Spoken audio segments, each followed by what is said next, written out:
How do you know what you know पुस्तकाचा मराठी अनुवाद doctor Bharti Talwalkar यांच्या आवाजात. अनुवादक डॉक्टर भारती तळवलकर आणि डॉक्टर जानकी संटोक. समारोप भाग पहिला. अंतिम टप्पा कृती. आता how do you know what you know पुस्तक संपलं आहे आणि मग काय उरतं?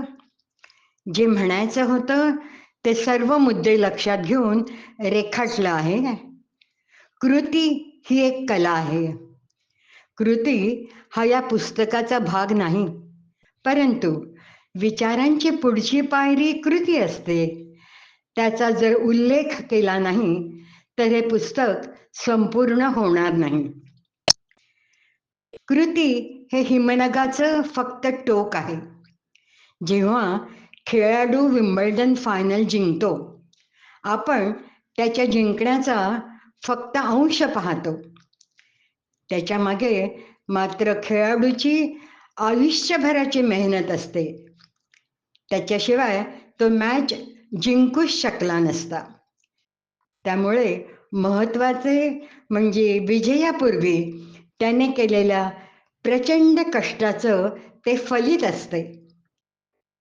परंतु हेही तितकंच खरं की जर त्या खेळाडूने आधी सर्व मेहनत केली परंतु फायनल खेळलाच नाही तर ती प्रतिष्ठित ट्रॉफी त्याला मिळणं अशक्य होईल. म्हणून 99% हे आधीच झालेले असते आणि 1% ही कृती आहे. तरीही कृतीच निर्णायक ठरते. त्याच्याशिवाय 99% निष्फळ. जेवढी तयारी चांगली तेवढा चांगला निकाल.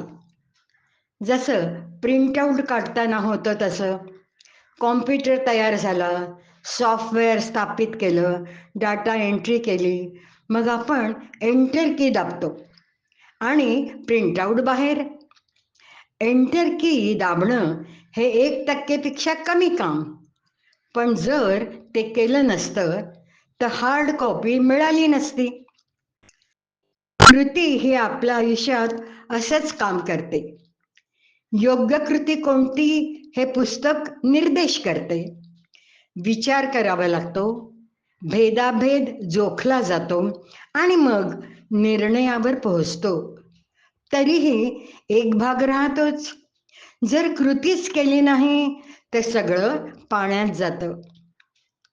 सर्व ज्ञान, सगळे विचार वाया जातात जर त्यांचे कृतीत परिवर्तन केले नाही तर. नुसता सिद्धांत आणि कृती नाही हे बौद्धिक गोमेसारखं आहे. भरपूर पाय पण चाल संथ. कृती हा आधार ज्यावर जग चालतं.